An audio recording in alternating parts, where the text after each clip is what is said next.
At some point in this movie, Jon Voight, dressed as Robin Hood, before shooting someone with a crossbow, asks, "What do you think of my boner?" What is this movie? Here are my immediate thoughts on Francis Ford Coppola's Megalopolis.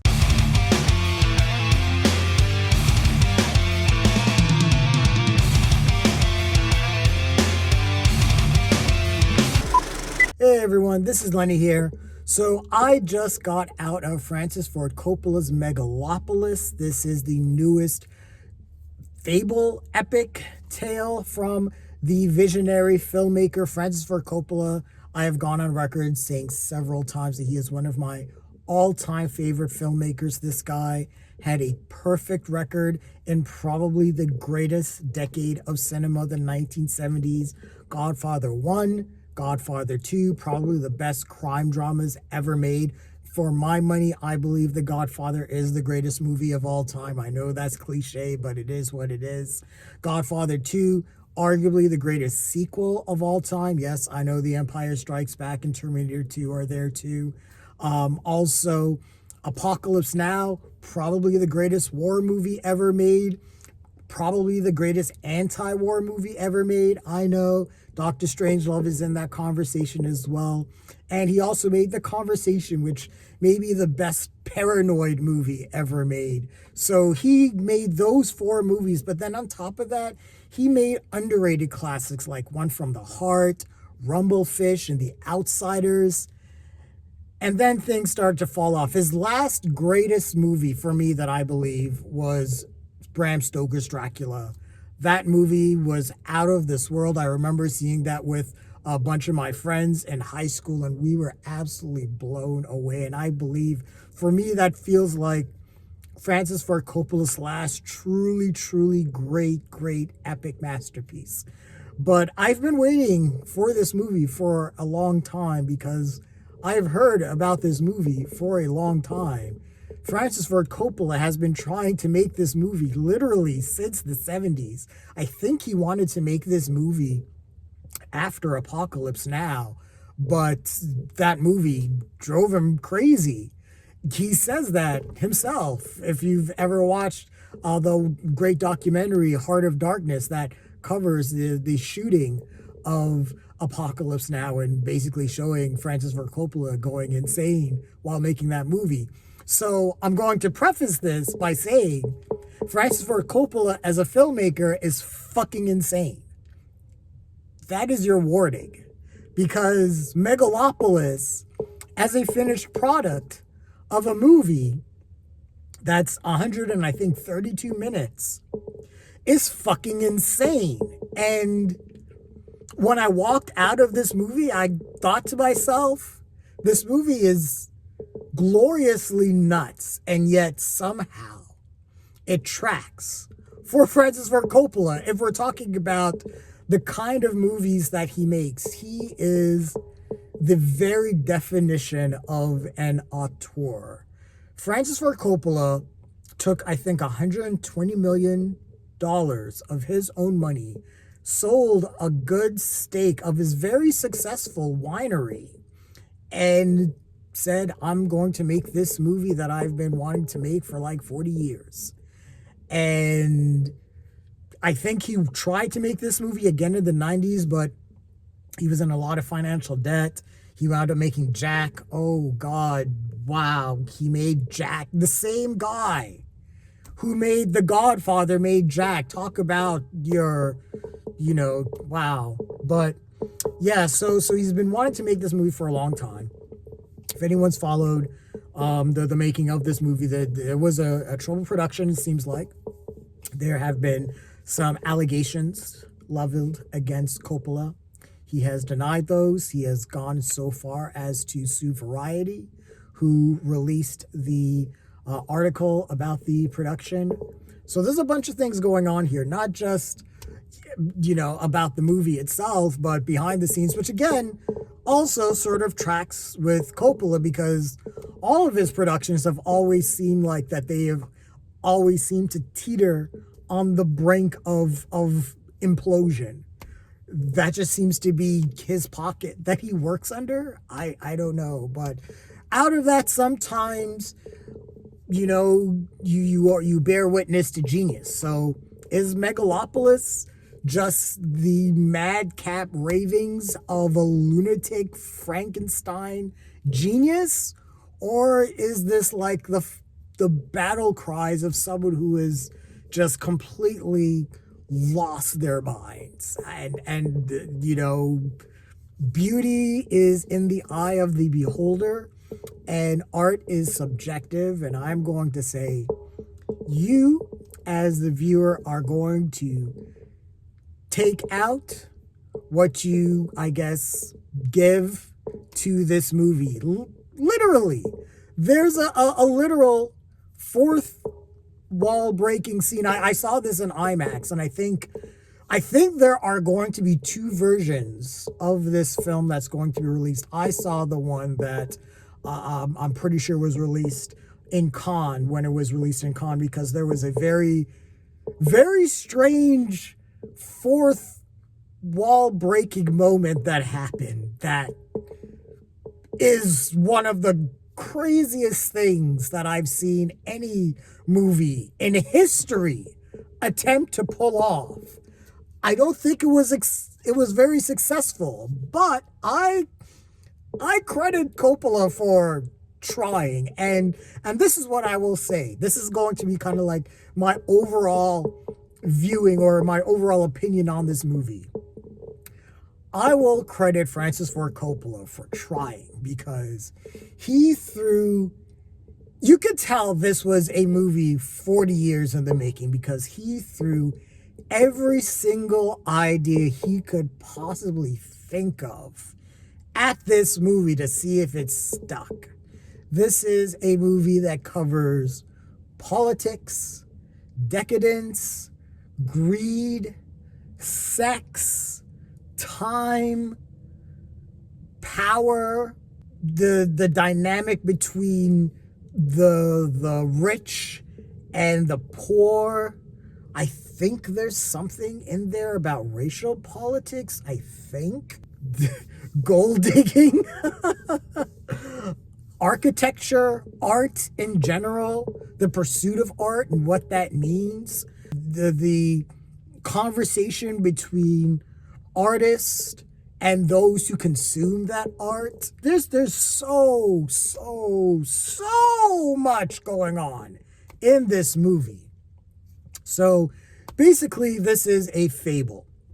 And this takes place in New Rome, which is basically New York. And it says it takes place in the 21st century, but also in the third millennium, which I think is also the 21st century.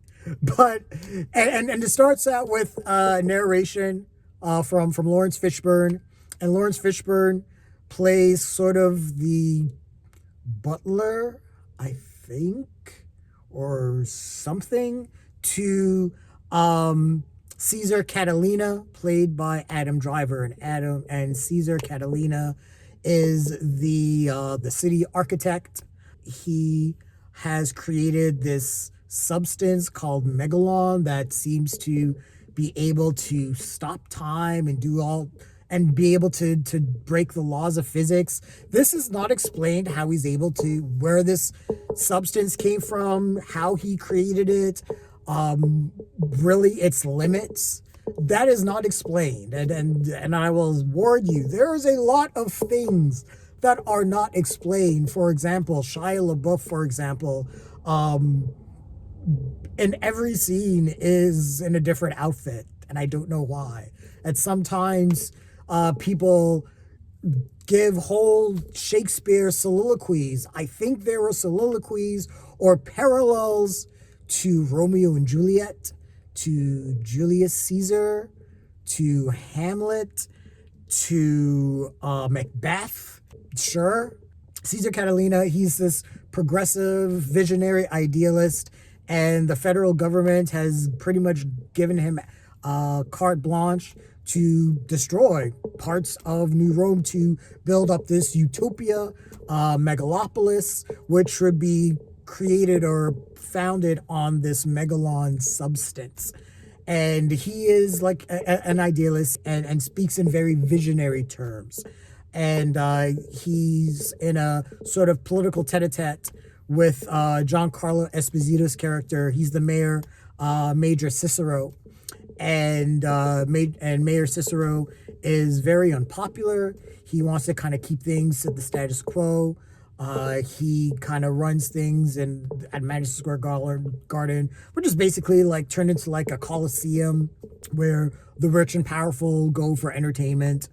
His daughter is played by Nathalie Emmanuel Julia, who I don't know if she's a reporter or something, but she goes into, I think, eventually to start out to spy on Cesar Catilina, but she eventually falls in love with him. That's where the Romeo and Juliet parallels come into play. But then there's a bunch of other things going on. Jon Voight plays the richest person in town. His name is Crassus. There's a lot of things that, and Francis Ford Coppola is just, he's hitting you on the head with a sledgehammer with some of his themes and everything like that. Dustin Hoffman plays another rich aristocrat in this movie. It's a really thankless role. So does Jason Schwartzman. He plays sort of like a bootlicker. Grace VanderWaal from America's Got Talent. She's sort of like the Taylor Swift of this world. She's supposed to be like virginal, but we find out that no, she's not. Because everything in this world is not like as it seems. And then, you get the uprising. That's where all the politics come into play and everything like that. But there's so many themes. There's so many things going on. And I admire Francis Ford Coppola for going for it. Because he does. He is taking a major swing with this movie in terms of its visual style and its thematic elements and everything like that. This is Coppola's most stylish movie since Bram Stoker's Dracula. He is going all style. There are some shots that he works with a cinematographer that are absolutely breathtaking and gorgeous, and you could tell for like the first like 2 acts of this movie that he had a lot in his head that he was trying to work through artistically. But then the last third of that movie happens and it just falls apart. And that's a shame because you can tell that he really, really wanted to say something about America and about, what he believed the future of the world that he lived in is heading. And, trying to say something about, the political structure and about the culture of celebrity, the cult of personality, charismatic leaders, corruption in politics, crime, urban decay. Like I said, there's just so much that he wanted to say, but it's too much. It was just too much.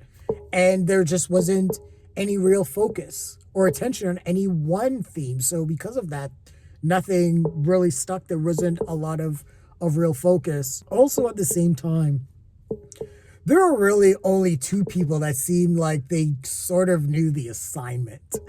And that's Adam Driver, who really tried. He really tried to play this super OCD, sort of neurodivergent Caesar.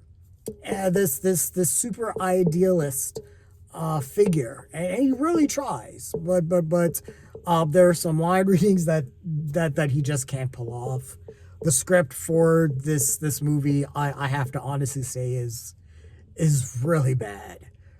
There are some line readings, like I said, that are horrible. The what do you think of my boner line is terrible, but it is absolutely hilarious at the same time because it just comes out of nowhere. And Jon Voight looks so. This is actually gonna be a funny parallel. He reminds me of John Gilgan's character. It was Peter O'Toole. Peter O'Toole's character in Caligula. And you could tell Peter O'Toole was shit-faced drunk in every scene that he was in. I think Jon Voight was shit-faced drunk in every scene he was in. He looked like he was on another planet. He looked like he just did not know where he was. Dustin Hoffman also looked like he was looking like fucking Joe Biden on the debate stage. He looked like he did not know where he was. Jason Schwartzman was just kind of there. Well, Giancarlo Esposito, I mean, he tried to elevate the material. He tried to. Laurence Fishburne was just kind of doing the standard narration thing, but at the same time, him kind of being Adam Driver's, like I said, I think there was something that Coppola was trying to say about racial politics with Laurence Fishburne's character, but it just came off really problematic because he just seemed like he was Adam Driver's butler. And but they tried to frame it like, oh, he was the one that had the most insight with what was going on, but it was still sold like he was nothing more than Adam Driver's butler, so it just didn't play right at all. So there were a lot of like really weird things. There's the whole thing with Grace VanderWaal's character with she wears this outfit that Adam Driver's character designed for her, and it's see-through material out of this Megalon material, and she's like, look, you can see right through me. And it's supposed to be a thing like with celebrities, like, oh, they're totally transparent, you can totally, and it's like the little things like that you can tell. It's like, yeah, I can, you're hitting us over the head. I mean, if right from the jump Laurence Fishburne's narration literally reads out, something that's right there on screen. There are title cards. There are little stylistic flourishes that he tries to play with. There's like elliptical editing. He does like a lot of like editing techniques, split screens. He does a lot of like stylistic things. There's a lot of style over substance, even though he still tries to throw in a bunch of substance, but it's so much substance that the style ends up overtaking it. So you end up walking out saying, well, that was just all style over substance. So there's just a lot going on. And the rest of the actors just felt like that they were kind of sleepwalking through it. The only other person, like I said, that kind of knew the assignment was Aubrey Plaza. And she plays this journalist named Wow Platinum. Now, I ain't saying she a gold digger, but she ain't messing with no broke. That's all I'll say. And yeah, she's having the time of her life. She knows that she's basically in a $120 million B movie. She knows what she's doing. So she's having a hell of a time. And when she was on screen, I had a hell of a time with her. Shia LaBeouf, I don't know what the fuck he was doing. I don't know if he knew what he was doing. It almost felt like he just showed up and Francis Ford Coppola was like, hey, you're Shia LaBeouf, just do whatever the fuck you want and we'll just film it. And that's literally what they did. I don't know, man. This movie was confusing, and still, in a way, there's still like I said, the first 2/3 of this movie just had this breadth of energy to it that was admirable, even though it is mind-numbingly all over the place. I mean, this is just a stew of every single idea that you would have as a hippie, during the Woodstock Revolution, and just having all of these ideas. It's like Coppola had the ultimate LSD trip and woke out of it and was like, my God, I have all of these ideas. Let me put them all in a movie. So this is like, yeah, an LSD trip of a movie. This is, I mean, and this is why I say this is like literally Francis Ford Coppola is an auteur, because this is a fever dream into his mind, and it's insane and confusing and maddening and frustrating and sometimes beautiful and sometimes really audacious, at times very violent, at times extremely sensual and sexual, at times very insulting, at times very self-indulgent, at times just abrasive. At the same time, like, I say all these things that I walked out and I'm like, yeah, I mean, it's a Francis Ford Coppola movie. He does whatever he wants. Sometimes whatever he wants succeeds. Sometimes it doesn't. And, just a lot of the time lately, it doesn't. It hasn't. But I will say, even though Megalopolis as a constructed whole isn't a success, I would call it a glorious failure. So, if you're a cinephile and you're a Francis Ford Coppola completist, I would recommend to see the movie, just to see how absolutely audacious he still is. He is still a filmmaker that attempts to ruffle feathers cinematically, and I admire him as a fellow artist for that. Narratively, this film was a fucking mess. That is straight up. If you are an outsider, you watch movies just to be entertained, and you just want to like pay your money to watch, something that has like a coherent story and decent acting and some decent action, you will be pissed off with this movie. I don't think there's really a middle ground. I'm trying to be as objective as I can about this movie, because subjectively, like I said, Coppola is one of my favorite filmmakers of all time. I am going to give him cinematically a pass, because he has pieced together some of the greatest artistic works in cinematic history. And this movie proves that he still has some merit and some ideas. There are still some things that I walked out of as someone who loves cinema that was like, yeah, that was cool. I liked how he structured that. I liked his ideas there. But I mean, if I'm walking out and I'm trying to say, objectively, if this was a good movie, no, this was not a good movie. So if I'm going to give this a rating, yeah, I would give this a very high, with the highest respect, flop. I have to say this is a flop. But it is the kind of flop that is absolutely fascinating. It is a fascinating flop. Sort of in the way where like some Tyler Perry movies are fascinating flops. You can't turn away from them because it is so over the top and so insane.